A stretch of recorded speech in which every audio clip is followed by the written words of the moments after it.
Hello বন্ধুরা, সবাই কেমন আছো? আশা করি সবাই ভালো আছো। আজকে আমি বানিয়ে নেব সাবুদানার খিচুড়ি। সাবুদানার খিচুড়ি বানানোর জন্য আমি এখানে ছোটো দানার সাবুটি নিয়েছি।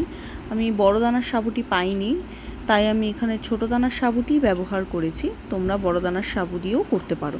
তো আমি এটাকে ভালো করে 3 থেকে 4 বার জল দিয়ে ধুয়ে 1 ঘন্টা কি 1.5 ঘন্টার জন্য ঢাকা দিয়ে রাখবো।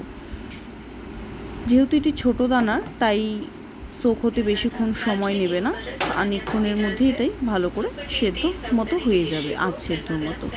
এরপর আমি একটি কড়াইয়ের মধ্যে 2 টেবিল চামচ ঘি নিয়ে তার মধ্যে কিছু কাঁচা বাদাম ভেজে নেব। কাঁচা বাদামটা ভাজা হয়ে গেলে আমি এটাকে তুলে নেব। তুলে এর মধ্যে জিরা ফোড়ন দেব, আর দিয়ে দেব সাথে লঙ্কা। তারপর দিয়ে দেব কারি পাতার কয়েকটি, কারি পাতা কয়েকটি। আমি এখানে 3টা ডাঁটি নিয়েছি কারি পাতার।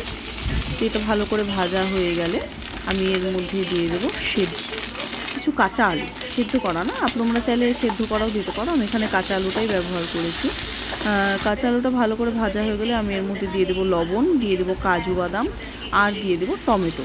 এটিও এবার ভালো করে নাড়াচাড়া করে এর মধ্যে দিয়ে দিচ্ছি আমি আগের থেকে ভেজে রাখা বাদামটি।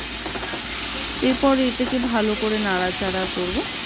কিছুক্ষণ ভাজা ভাজা হয়ে গেলে আমি এর মধ্যে সাবুটি দিয়ে দেব। সাবুটা দেওয়ার সাথে সাথে আমি এখানে ভালো করে নেড়ে নেব, নাহলে জল বেরোতে শুরু করলে জিনিসটি চ্যাটচ্যাটে হয়ে যাবে।